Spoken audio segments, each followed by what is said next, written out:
salaamaaleykum wa rahmatullah mbokk yi ñu ngi leen di ziara di leen nuyu di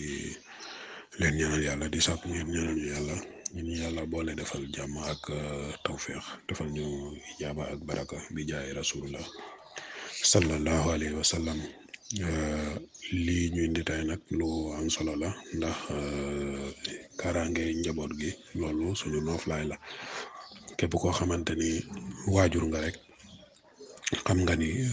am xel mu dal ci sa njaboot ci ni am na lu leen aar loolu dina la noppal ndax dina dalal sa xel te dina la dimbali lool ci kaw loolu ñu leen di jox xaatim gi ngeen di gis muy loo xamante ne nag kaaraange gu doy waar la ñu ngi ko liggéeyee ci fii GDA képp koo xamante ni daal bëgg nga defal say doom gàllaaj ñu ngi lay conseiller nga boole ko ci te sàmm ko mu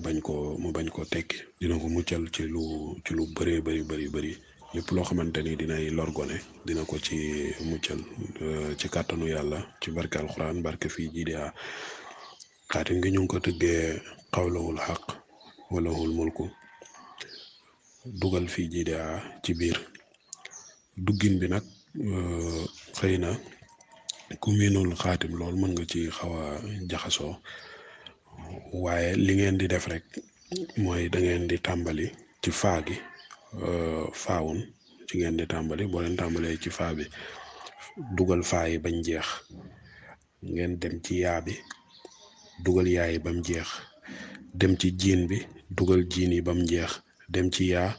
dugal yaay bam jeex dem ci deel dugal deel bam jeex dem ci xaa gi dugal xaa yi bam jeex dem ci alif gi dugal alif yi bam jeex noonu lañ koy duggee comme vocal lañ ko def ak photo nga xëy na beneen yoon dinañ ko defee noo xamante ni dina gën a yomb ci nit ki pour mu mën ko comprendre waaye amaana sax nii leer na te mën na jàppandi. Bon, ça c'est pour la protection d'un enfant, une protection très efficace et une totale protection pour un enfant. Ce qu'il faut faire, tu reproduis le khawatim de Qawlahul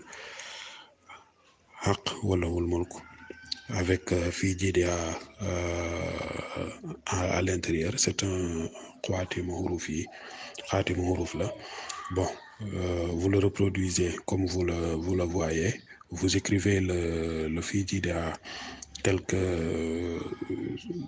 c'est mis à l'intérieur. Et après, bon,